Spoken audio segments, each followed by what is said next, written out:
waxaan rabaa marka hore inaan idinku mahadceliyo nimankiina wariyaasha ah iyo odayaashaydan cawdaaq ee aan u yeeray ee imaadeen waxaa weeyey waxaan ka rabaa inaan ka hadlo doorashada soo socoto wax badan baan ugu sheegay dadka boqorkii ciddaan ahay ma ihi nin go'aan ka gaari karo arrimaha siyaasadda ah waa ka taliyey marka casho dhaweeto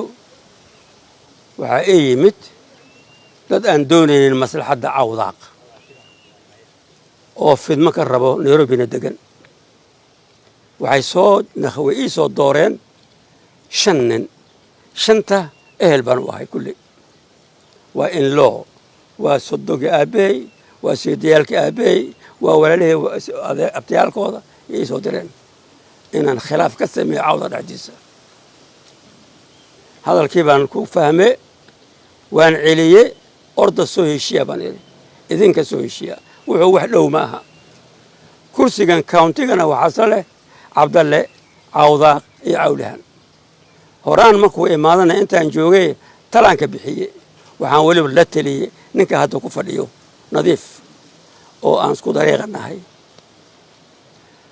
marka nin waxaan ahay waxyaabo kale ku jiray waxaan ku jiray ilaalinta dawladda si kale lii qaadanay wax alla waxaan ku hadlo ligama hoos qaadin marka fidmadaasaa lii keenay tala un baan bixiyey waa talo waxaan idhi 5 mawla qaadi kartiin 5ta waa well off waa mutacalimiin ninka u yar baa milyan shilin qaadani 1 milyan qaar waa PS xafiiska madaxtooyada ay joogaan marka waxaan idhi ninkoo ku heshiiya oo sanadkaa idinka qayb galo meesha yarkan hadda aan magaciisa qaade waxaa inta keenay nin ex member of parliament ah Elias Barashiil baa keenay ii keenay haddana wuu mucaaradayaa waxaa way fidmaa looga jeeday ujeeddada waxay aniga ilagu xumeeyey oo keli ay marka arrintii ra'yiga ahayd waxaa loo qaatay inaan bixiyey yani hataa looma qaadan karo maxay saddex suldaan baan nahay 3 boqor baan nahay 3 reer baan nahay ogaadina Soomaali ah haddaan go'aan gaaray waa inaan ilab socdaan labada boqor kale tolkayga waa fahmi waayeen waxaa la sameeyey dabaaldeg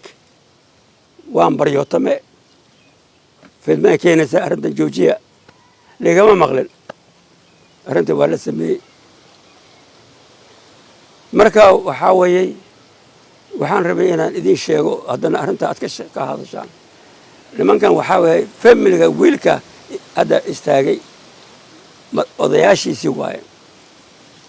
inay fahmaan arrintan xumaan oo lama jeedi waxaa weeye arrintaa aniga awooddayda ma aha khalad bay ahayd arrintaa inuu istaagay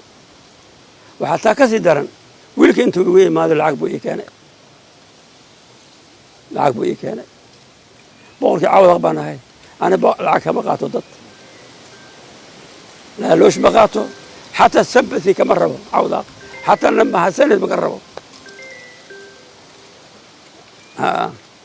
waxaan rabaa inaad shaahid iga ahaataan arrintaas waxay iigu noqonaysaa mashaakil duqii reer qaasib baan u dhiibayaa waa 100,000 abo iga qabo inuu isiyo ma ahayn